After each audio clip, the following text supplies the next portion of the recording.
One of my favourite things about living in the northeast is that there's loads of castles here, and the 16th century Crathes castle is one of my favourites.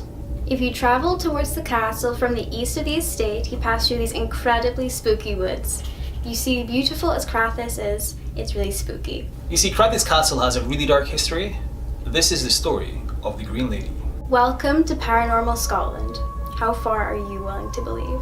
Crathes Castle was built by the Burnet family in the 16th century on land they were gifted by Robert the Bruce. They lived here for over 350 years. One of the most fascinating things about this story is it's home to the northeast of Scotland's most famous ghost story. You see, the story goes that within these walls of Crathes is the ghost of the Green Lady. There is a few of Scotland's castles said to be haunted by green phantoms. The Green Lady is said to be a ghost that often appears in front of this fireplace, sometimes cradling a baby in her arms. Pretty creepy, right?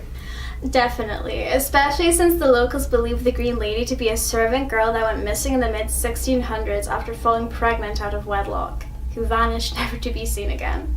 Queen Victoria herself is said to be one of many visitors to have seen this apparition. Imagine her terror to have seen the green mist floating across one of the rooms at Crathes that swept up a child before disappearing into the fireplace. You see, this is a ghost story, and if I'm being honest, it does feel incredibly eerie in this room.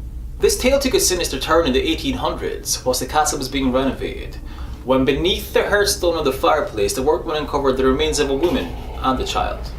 Legend states that the bones were that of a servant girl or ward to the laird who had been impregnated by a member of the Burnet family, and both mother and child were killed to save the family reputation. But this is just a theory.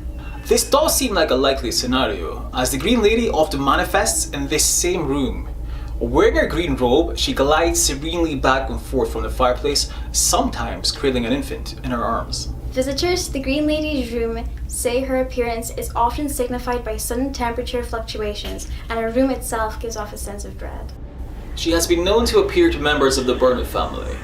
These appearances are said to be a warning of impending death or disaster. Her true identity remains a mystery, although according to some traditions she may have lived in an earlier castle which stood on the same spot and whose stones were incorporated in the present structure. Crathes Castle is well known for its supernatural activity.